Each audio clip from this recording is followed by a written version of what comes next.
सबने मेहनत की है। फैसला करो कौन सा जानवर कौन खाएगा। भेड़िया शेर की बात को समझ नहीं पाया, शेर के इरादे को समझ नहीं पाया, और मैं शेर किसको कह रहा हूं ये आप समझ जाइए।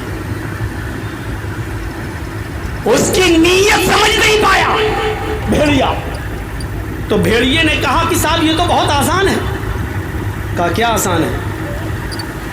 कहा कि आपने गधा मारा है, ये बड़ा जानवर है, आप खा लीजिए। भेड़िए ने कहा फैसला किया, और मैंने बकरी मारी है तो मैं बकरी खा लेता हूं, और लोमड़ी ने खरगोश मारा है, लोमड़ी खरगोश खा लेती है। शेर ने कहा इधर आ, इधर इधर, उनको लाया, पकड़ा और गर्दन दबाई और फाड़ दिया। कमीना ये फैसला करता है, ये फैसला है तेरा? ये कौन सा फैसला है? तुम गधा खा लो, मैं बकरी खा लूंगा। लोमड़ी ने खरगोश मारा, लोमड़ी खरगोश खा लेंगे।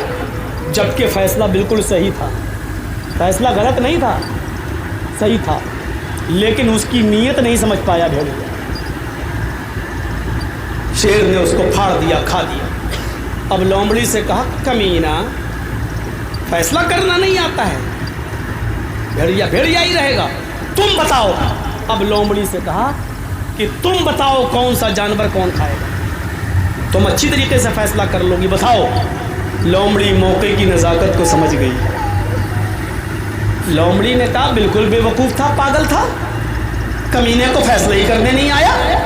अरे जंगल के राजा, ये 4 जानवर जो मरे पड़े हैं चारों आपके हैं। सुबह उठिए गधा खा लीजिए, दोपहर में आप बकरी खा लीजिए, शाम के टाइम पर आप भेड़िया भी खा लीजिए, और रात में आप खरगोश भी खा लीजिए। आप जंगल के राजा हैं, आप नहीं खाएंगे तो कौन खाएगा? इस कमीने को फैसला करना नहीं आता है। ये चारों जानवर आपके हैं, आप खा लीजिए। भेड़िए ने कह दराओ शाबाश, तू बहुत अच्छा फैसला करती है, बहुत एक्सपर्ट है फैसला करने में, बड़ी माहिर है तू फैसला करने में। अब शेर ने लोमड़ी से पूछा इतना अच्छा फैसला करना तूने कहाँ से सीखा? लोमड़ी ने कहा इसी भेड़िए से सीखा। लोमड़ी ने बहुत अच्छा जवाब दिया। लोमड़ी ने कहा इसी भेड़िए से सीखा है। जबकि लोमड़ी का फैसला गलत था, लेकिन मसलहत का तकाजा ये था, अपने आप को बचाना था, इसलिए उसने क्या फैसला किया? सुबह गधा खा लो, दोपहर में बकरी खा लो, असर के टाइम पे, शाम के टाइम पे भेड़िया खा लो, और शाम को जब सोने चलो तो खरगोश भी खा लो, चारों जानवर आप। शेर ने कहा वाह क्या बेहतरीन फैसला किया है, वाकई तू बहुत अच्छा फैसला करना जानती है, ये कहाँ से सीखा? कहने लगी आप भेड़िए से सीखा है, भेड़िए से। कमीना सच्ची बात न कहता तो आज ये हाल ना होता।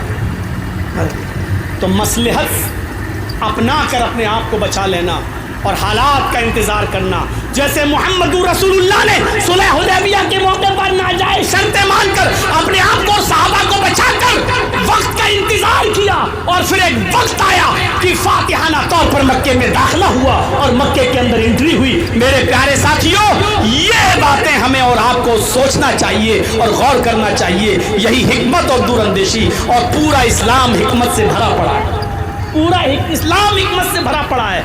आपको मालूम है एक सहाबी आए, नए नए इस्लाम लाए और कहने लगे, सुनन दारमी की रिवायत, अय अल्लाह के रसूल, देखिए हिकमत क्या थी, अय अल्लाह के रसूल